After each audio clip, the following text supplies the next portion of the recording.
This is going under Anesthesia Answered with the good doc, Dr. Brian Schmutzler. You are a good doc. I try to be. Thank you for being on the show. Absolutely. Thank you for allowing me for being on the show. Thank you for moderating. Absolutely. I am just the patient, as you know, and I don't know a lot about anesthesia or medicine, but with the information I do get, it's from you, and that's what the people want, and that's what they get. You answer their questions, social media, you're all over that, and you read the comments, you answer the comments, and for the time we don't have to answer the comments on social media, we thought, hey, the podcast would be a great platform to do so. Absolutely. So Absolutely. Here we are, and this is episode 8 now, It is. which is crazy to me. Yeah. And we've talked about a lot of different topics. We've talked about the healthcare industry. We've talked about insurance. We've talked about different ways for anesthesiologists to kind of do anesthesia in general. And now we're going to talk about the most asked topic on social media. What is Dr. Schmutzler's salary? Yeah, so just a little bit of a preface here. I'm not answering that question. I'm 100% not answering that question.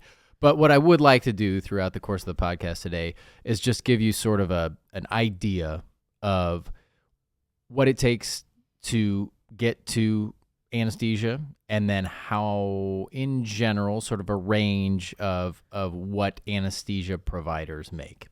So I'm not answering the question of how much I make, but I'll give you an idea of what anesthesia providers make in general. So, I think we talked about this on another podcast. It takes somewhere between 12 and 15 years after college to get there, right? To get to be an anesthesiologist.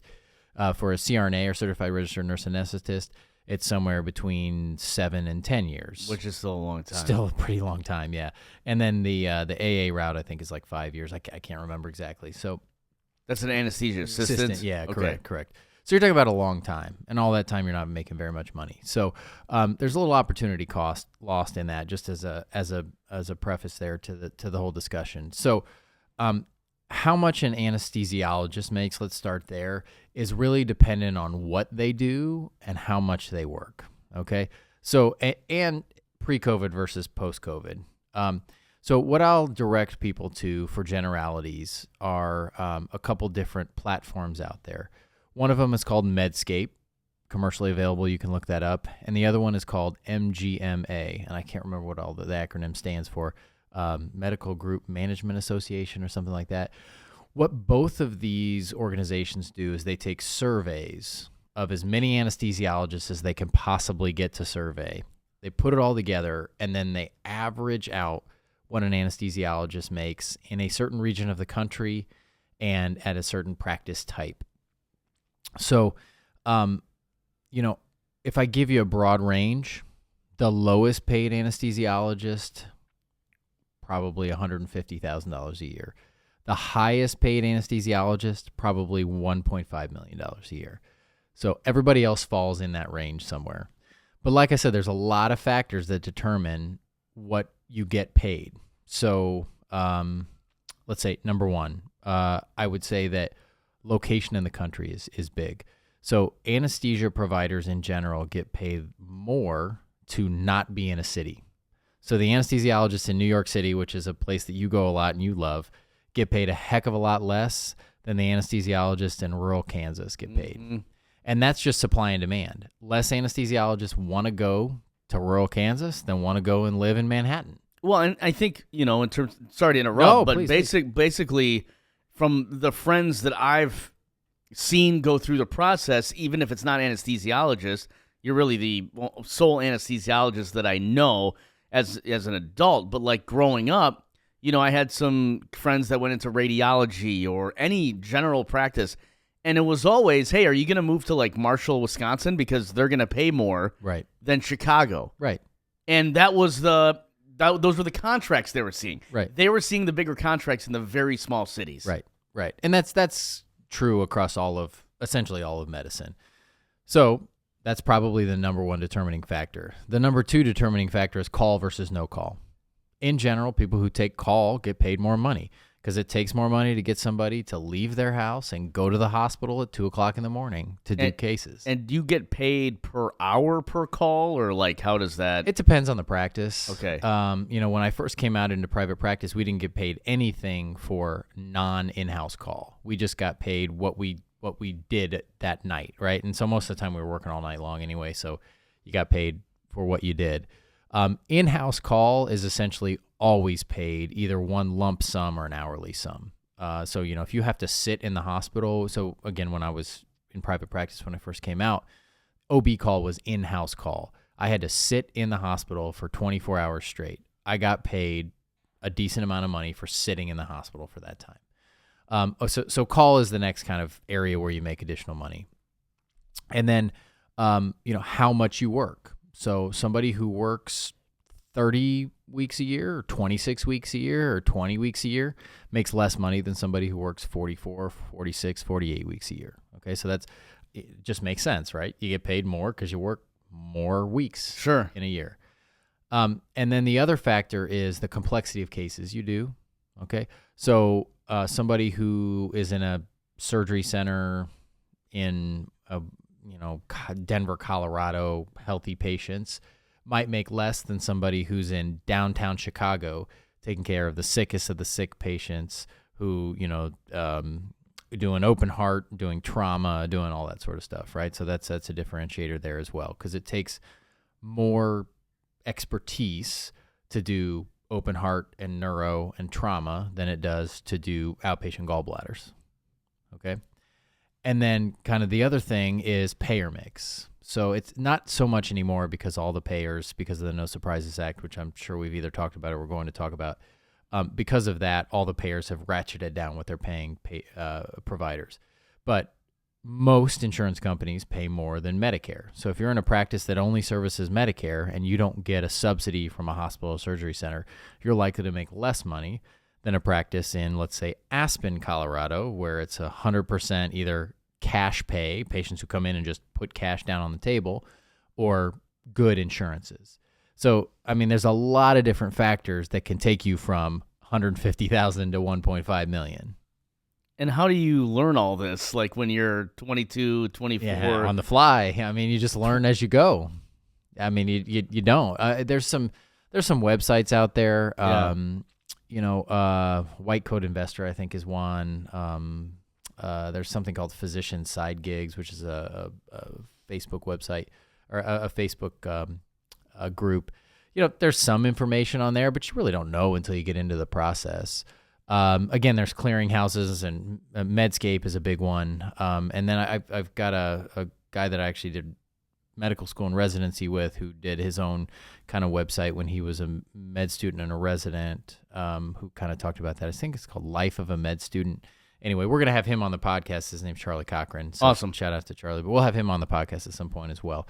But you don't know until you get into it, right? Yeah. I went into private practice, kind of figured some things out in private practice, and then moved to some other models where it's sort of employed versus, owning a practice and that sort of stuff. You just learn as you go and you figure it out. And, no anesthesia provider is struggling to put food on the table. Let's just put it that way. It's paid well, but there's a huge difference between $150,000 and $1.5 million, particularly if the difference in the work isn't huge. So it takes some navigating the system to figure out how to do things, but you learn on the fly. Well, and anesthesia may be different than other providers too, right? Like if you're just in general practice or pain management or what. I equate it to, athletes, right? Just depends on what organization you work for and what your status is with the team, and it just differs. Experience, all that matters, and how much you get paid for a salary, anesthesia or otherwise. Right. Yeah, Major League Baseball players get paid a heck of a lot more than NFL players. Right. Yeah. So, and the other question along those lines, Brian, is, like for those folks who are like, oh, you guys make X and X amount of money, you said it in one of your last podcasts, it takes 12 to 15 years to get to this point. Right. And over that time, if you're not lucky enough to get scholarships or any of that stuff, you have a large debt to pay before you get to a place of comfortability, right? Right. Oh yeah. I mean, you're taking on debt to go to undergrad and medical school, and even in residency where there is a salary, it kind of depends. I can't remember what it is at this point. It's somewhere between $50,000 and $80,000, depending on what you do and what year you are and that sort of stuff. But all that time is opportunity lost too, right? So, I had buddies who I went to University of Notre Dame, go Irish. I think the women just won, right? They did. They won the ACC tournament, yeah. right? Yeah, the ACC basketball tournament. They've won, 7 straight games I or think something? so, yeah. All right. They're on fire. Unfortunately, the boys aren't as good this year, but so you've got all that opportunity cost. I had buddies who went directly into Wall Street or investment banking, who were making $500,000 from the time they were 22 until the time they're now mid-40s, right? So there's a huge opportunity loss there, where I spent 15 years, or well, I guess it'd be 11 years after undergrad, not making any money, right, or very little money. So that big opportunity cost loss is, could be $10 million, right? You got 11 years at $500,000, $5 million, $5.5 million in opportunity loss. So there's a lot of time and energy, and also in that time, I'm killing myself. Medical school, residency, working 80, 85, 90 hours a week. So it's not like it's an easy path where you just, show up and all of a sudden you're an anesthesiologist. It takes a lot of work to get there.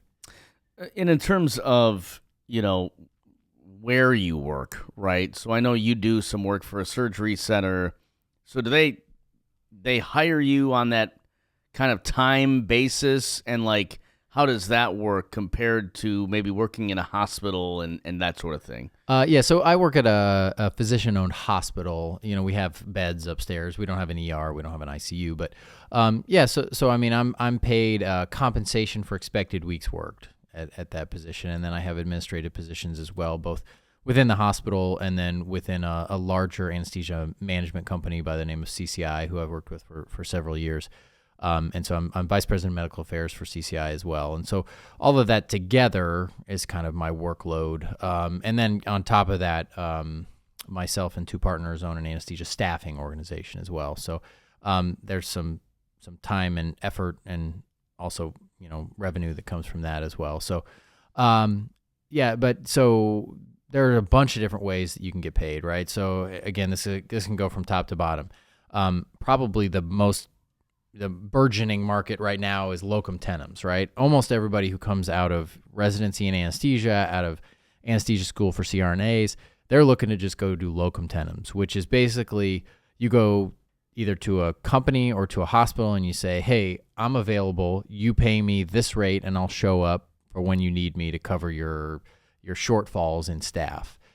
Because of the supply and demand in anesthesia, there's so much demand and so little supply after COVID that locum tenens is huge, and you can make a ton of money doing locums, 2 to 3 times what you would make just doing a job in anesthesia. Really? So there's a ton of people coming straight out and just doing locums right away. So that's the biggest thing right now. And so those people get paid a set rate, usually for an 8 or a 10-hour shift, and then they get a higher rate if they work more than that.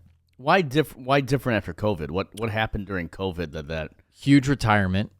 Lots of people over the age of 60 just said, forget it, I'm not doing anesthesia anymore, it's too dangerous. There were a significant amount of anesthesia providers who died because we took care of COVID patients, and we got huge loads of virus when we took care of patients in their airways. So a lot of anesthesia providers died. And then since there was a buildup of demand during COVID because we weren't allowed to do elective procedures for a while and patients were scared to have procedures done. And so since mid to late 2021 and into 2022, there have been a ton more procedures happening because a lot of people waited to have their procedures done. So, I mean, huge increase in demand, big decrease in supply. So locum tenens is a big way to go right now.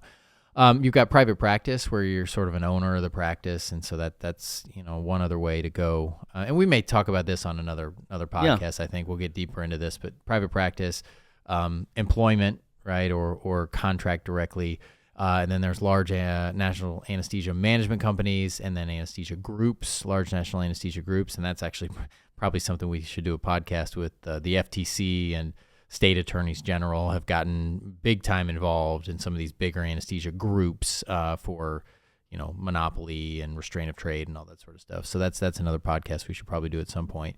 And then you've got kind of independent contractor people who just say, hey, I'm going to go out and I'm going to see what I can do on my own. So another interesting. Yeah. I mean, anesthesia is just so interesting in general. It is. Medicine to non-medical people is very interesting. Seems to be. And so while we wanted you to throw a number out, I totally get it. Yeah.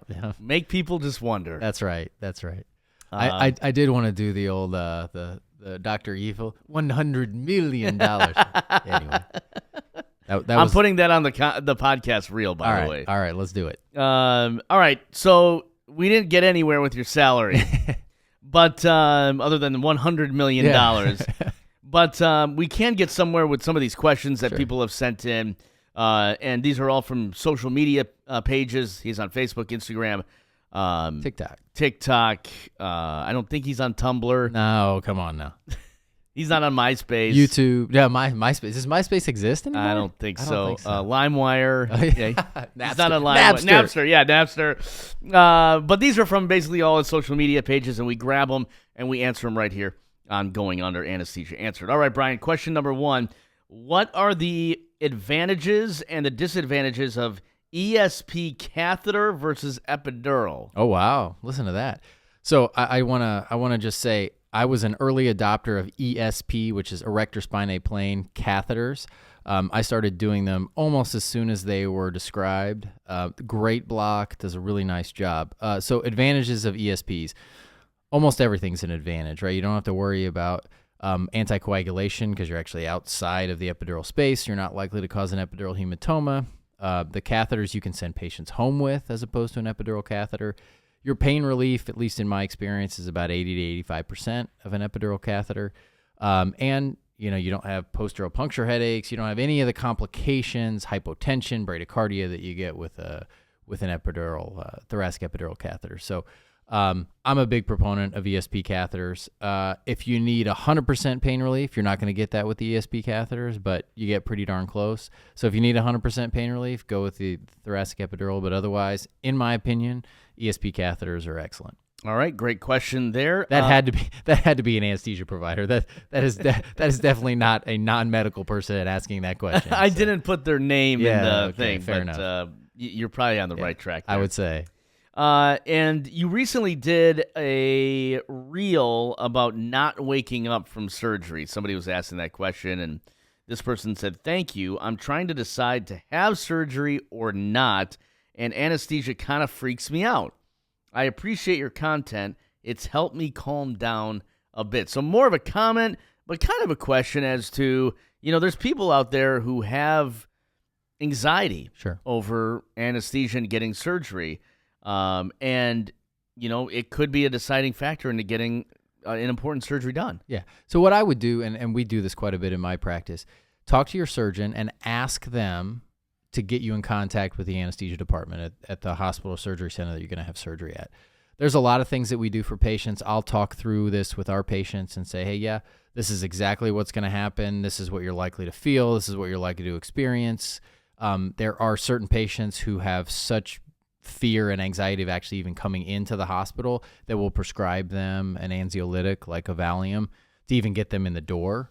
And so it's not common practice, but it's something we'll do from time to time. So that the biggest thing is information and expectations. So if you can get your surgeon to get you in contact with the anesthesia department at the facility, I think that'll help quite a bit.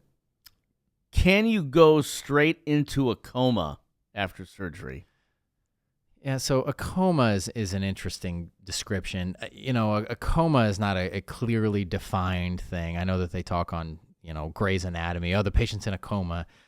What is a coma, right? There's all kinds of gradation of persistent vegetative state where you're never coming out of it versus a medically induced coma, which is something where we say, hey, we need you to just your body to rest and we keep you asleep for a while. So, I'm guessing your question is, what are the chances that I end up in a state where I am kept asleep for an extended period of time? Sure.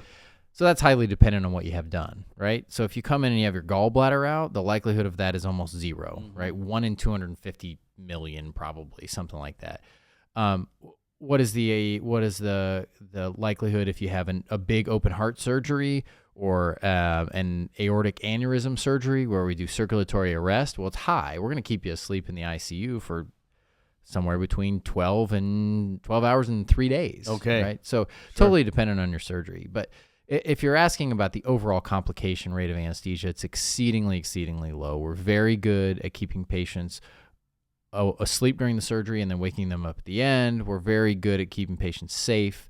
The intraoperative death rate is infinitesimally small. So anesthesia is very, very safe. Take it from the good doc himself. There you go. Mark his words on safety. All right, well, that's the last question we have for this episode.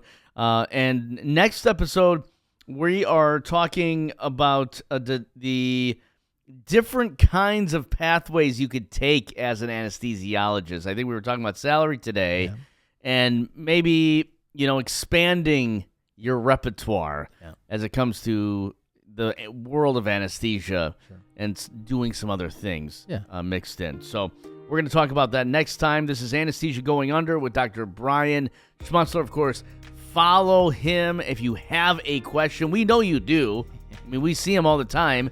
We know you have questions and comments. We're going to call you out if you have a off comment. Yeah. Well, maybe. We'll read it. We'll read it. We'll read it for sure. But, no question is a dumb one. I ask stupid questions to Brian all the time, so feel free to put him below here on YouTube and on his website at drbrianschmutzler.com. Brian, thanks so much. We'll see you in the next one. Thank you.